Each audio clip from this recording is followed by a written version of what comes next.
రవిచంద్రారెడ్డి గారు, yeah, so అధికార party ప్రతినిధిగా మీరు మాట్లాడతారు కాబట్టి చివరిగా మీ దగ్గరికి వచ్చాను సార్. చెప్పండి, సో ఏ రకంగా చూస్తున్నారు? సో కొమ్మినేని గారు చాలా విపులంగా మొత్తం ఎక్స్ప్లెయిన్ చేసిన పరిస్థితి మనం చూసాం. So how do you see this, ఎలా చూస్తున్నారు? రాబోయే రోజుల్లో ఇంకా ఇలాంటి పరిస్థితులు రాబోతున్నాయి. కొమ్మినేని గారు అన్నారు వెళ్ళేవాళ్ళు అందరూ కూడా ఇంత సాఫ్ట్గా ఉండే పరిస్థితి కూడా ఉండకపోవచ్చు అనేది. ఎలా సంసిద్ధం అవుతున్నారు? హరిగారు నమస్కారం. మీకు, రఘురామ్ గారికి, కొమ్మినేని గారికి, అలాగే సాక్షి ప్రేక్షకులందరూ నమస్కారం. సార్, సుదీర్ఘంగా వెయిట్ చేసిన అధికార ప్రతినిధిగా కొంచెం నిదానంగా అయినా మాట్లాడచ్చు, ఏమి ఇబ్బంది లేదు. కానీ నేను చెప్పేది ఏంటంటే, నిన్న కేశినేని గారు నాని గారిని ఏదైతే అవమానించి పంపించారని చెప్పారు, ఇప్పుడు తన రొచ్చు కోసం ఎవరింట్లో అయినా చిచ్చు పెట్టే వ్యక్తి చంద్రబాబు. తన రాజకీయ రొచ్చు కోసం ఎవరింట్లో అయినా చిచ్చు పెట్టే వ్యక్తి చంద్రబాబు. కాబట్టి అది అలవాటైన కోణమే, కాబట్టి కొత్తగా వచ్చిన అలవాటేం కాదు, పాతదే అది. సరే, ఇకపోతే ముఖ్యంగా తన ఇంట్లో ఏదైతే చిచ్చుపెట్టాడో, తన తమ్ముడు పాపం వినయంగా లోకేష్ గారికి ఉన్నాడని అనుకున్నాడో ఏమో, కానీ లోకేష్ని అందరూ పార్టీలో, వాళ్ళ పార్టీలో కూడా సార్ మాకున్న సమాచారం పిల్లపిత్రి అని పిలుస్తుంటారని. సో ఆ విధంగా పిలిచే విధానంలో ఇలాంటి వాళ్ళు, లేకపోతే కొంచెం సీనియారిటీ ఉన్నవాళ్ళు, కొంచెం స్టేచర్ ఉన్నవాళ్ళు, కొంత నాయకత్వ లక్షణాలు ఉన్నవాళ్ళు ఎవరు లెక్క చేయట్లేదు అనే ప్రాబ్లంలో ఈగో క్లాష్ ఒకటి వస్తూ ఉంది. ఆ ఈగో క్లాష్తో పాటు వీళ్ళకి ముఖ్యంగా రాబోయే రోజుల్లో చుట్టుపక్కల ఎక్కడ అభ్యర్థులు లేరు సార్. నిన్న కేశినేని శ్వేత గారు చెప్తూ మీడియా ముందు, తెలుగుదేశం పార్టీకి ఏలూరులో అభ్యర్థి లేడు, నరసరావుపేటలో అభ్యర్థి లేడు, గుంటూరులో గల్లా జయదేవ్ గారు పోటీ చేయట్లేదు. కానీ ముఖ్యంగా ఇక్కడ ఇంట్లో చిచ్చుబెట్టి కావాలని ఒకరి మీద ఒకరికి ఆరోపణలు చేసుకునే విధంగా, ఘర్షణ వాతావరణం నెలకొనే విధంగా ఏదైతే చేస్తున్నాడో దానికి కారణం పూర్తిగా నారా లోకేష్కి కేశినేని చిన్ని గారు బహుశా వినయంగా ఉండడమే కావచ్చు. సరే, అది వాళ్ళ ఇంటర్నల్ వ్యవహారం. ఇకపోతే ఏనాడు కూడా వైఎస్ఆర్సీపీకి అనుకూలం కాదు, కేవలం చంద్రబాబుకి తాబేదారు పత్రిక. ఎందుకంటే ఆయన ఫిలిం సిటీ నుంచి ఈరోజు ఎదుగు ఉన్నాడంటే పచ్చళ్ళ నుంచి ఫిలిం సిటీ దాకా వచ్చేసాడు కదా సార్. దాంతో పాపం ఇంకా కావాలనుకుంటున్నాడు. కాబట్టి ప్రతి ఒక్కటి బయాస్డ్ న్యూస్. ఈరోజు పేరుకి ఆంధ్రజ్యోతి అంటారు, కానీ దాని పేరు చంద్రజ్యోతి అని అందరికీ తెలుసు. ఆ ఎల్లో మీడియా కథలన్నీ మనందరికీ తెలిసిందే. ముఖ్యంగా ప్రతి ఒక్కటి కూడా మనల్ని ఆరోపించేటప్పుడు సంజీవ్ కుమార్ గారిది ఆరోపణ అయితే మేము ఛాలెంజ్ విసురుతున్నాం తెలుగుదేశం పార్టీ కానీ వాళ్ళ కూటమికి కానీ.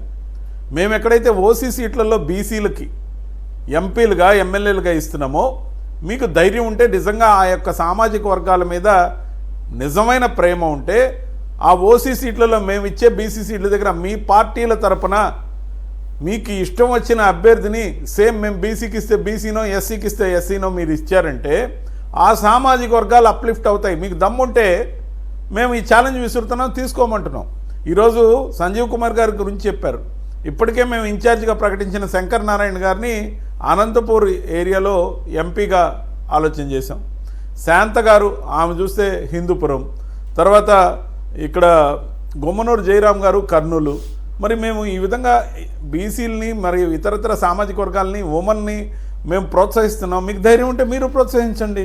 ఉమెన్ ప్లేస్లో ఉమెన్ని పెట్టండి, ఎస్సీల ప్లేస్లో ఎస్సీలను పెట్టండి, బీసీల ప్లేస్లో బీసీలను పెట్టండి. ఇవన్నీ కూడా మేము ఇచ్చే ఓసీ సీట్లు. ఓసీ సీట్లలో మేము ఇచ్చే సీట్లు ఏవైతే ఉన్నాయో వాటిలో మీరు అదే సామాజిక వర్గాలు ఇస్తే కనీసం మీరు ఎవరితో అయినా పోరాడండి, ఇబ్బంది లేదు.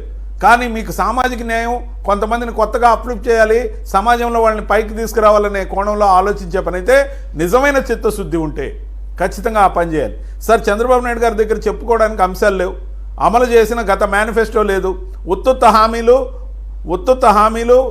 ఉత్తుత్త గొప్పలు, లేకపోతే ఎల్లో మీడియా దన్నుతో ఇంకా నాయకుడిగా నేనే ఉన్నా, మిగతా ఎవరిని ఎదగనీలేదు. కాబట్టి అటు బీజేపీని ఎదగనీలే, ఇటు జనసేనని ఎదగనీలే, మరి ఏ పార్టీని ఎదగనీలేదు. కాబట్టి ఏకైక నాయకుడిని, ఉంటే ప్రతిపక్ష నాయకుడిని, ఉంటే అధికారంలో నాయకుడిని, కాబట్టి నేనే నాయకుడిని బతికినంత కాలం అని చంద్రబాబు ఏదైతే చరిష్మా అని చెప్పి అంటున్నాడో, ఆ చరిష్మా కాదు, కరిష్మా కాదు, మీడియా మేనేజ్మెంట్తో మాత్రమే అతను జనంలో నాయకుడిగా కొనసాగుతున్నాడు. కానీ జనం మనసులో ఆయన లేడు. రేపు ఆయన దాచిపెట్టిన మేనిఫెస్టో 2014 మేనిఫెస్టోలు మేము తీసుకొస్తాం సార్. ముఖ్యంగా ఈ రోజున ఒక మాట చెప్పాడు గత మేనిఫెస్టోలో. 2014లో మేనిఫెస్టోలో పుట్టిన ప్రతి ఆడబిడ్డకి 2019 వరకు కూడా ఆయన 25,000 రూపాయల అకౌంట్లో డిపాజిట్ చేస్తున్నాడు. ఏం సార్ 2014 నుంచి 2019 దాకా ఒక ఆడబిడ్డ కూడా పుట్టలేదా? ఒక్క రూపాయి కూడా ఎందుకు ఇలా? ఈ రోజున మహిళలందరికీ ఒక కార్యక్రమం ఇచ్చాడు. వెంటనే 3 పిల్లల్ని కనండి, మీకు ఒక్కొక్కరికి 15,000 వేస్తా. అంటే మేము అమ్మఒడి 15,000 ఇస్తున్నాం కాబట్టి ఇతను వేసేది లేదు, చచ్చేది లేదు, కానీ ఖచ్చితంగా ఒక్కొక్కరికి ఒక హోంవర్క్ ఇచ్చాడు. మీకు 3 పిల్లల్ని కనండి. పాపం మహిళలు సిగ్గుపడుతున్నారు ఈ రోజుల్లో, ఏదైతే వాళ్ళని తప్పుదారి పడుతుంది. మరి ఇతను ఎందుకు కన్నా 3 4 అంటే ఇతనికి మాత్రం ఏకంగా ఉండాలి, ఒకరే ఉండాలి. ముఖ్యంగా కూడా ఏది కూడా జనాలకి చెప్పేదానికి. గతంలో ఇంకో మాట కూడా చెప్పాడు సార్, మేనరికాలు చేసుకోవద్దు, మేనరికాలు చేసుకుంటే రక్తం కలుషితం అయిపోతుంది, కాబట్టి ఖచ్చితంగా బయట వాళ్ళ సంబంధాలు చేసుకోవాలి. తీరా నారా లోకేష్కి పెళ్ళి అయ్యేసరికి మేనరికం తీసుకొచ్చి చేసేసాడు. అంటే ఆస్తులు పోకూడదు, మనం బరంపురం అన్నట్టు. అంతేకాకుండా చెప్పేది ఒకటి చేసేది ఒకటి అని నీతి లేని నాయకుడిగా ఏదైతే చంద్రబాబు నాయుడు గారు ఉన్నారో, బీసీల పట్ల ఆయన చూపించే ప్రేమలో ఆయనకున్న అవగాహన మేరకు బీసీలు అంటే బాబు క్యాస్ట్.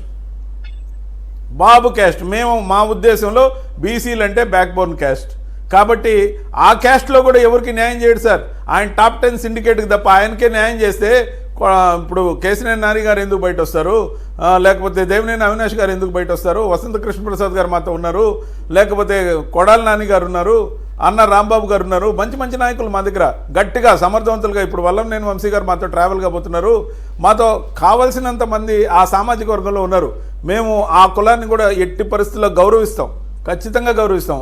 మేము చెప్పేది ఒక్కటే, బాబు క్యాస్ట్ అని ఏదైతే ముద్రేసి ఆ సిండికేట్కి మాత్రమే మేలు చేసే అతగాడి యొక్క నైజం ఏదైతే ఉందో, ఆ కమ్యూనిటీని మొత్తాన్ని ఓట్ ఫ్యాక్టర్గా అతను వాడుకోవాలి, ఆ కమ్యూనిటీ ఎంతో కొంత ఫండింగ్ ఇవ్వాలనే కోరిక తప్ప అతను జనానికి ఏ వర్గానికి ఇంక్లూడింగ్ బాబు క్యాస్ట్ వాళ్ళకు కూడా మేలు చేసే వ్యక్తి కాదు.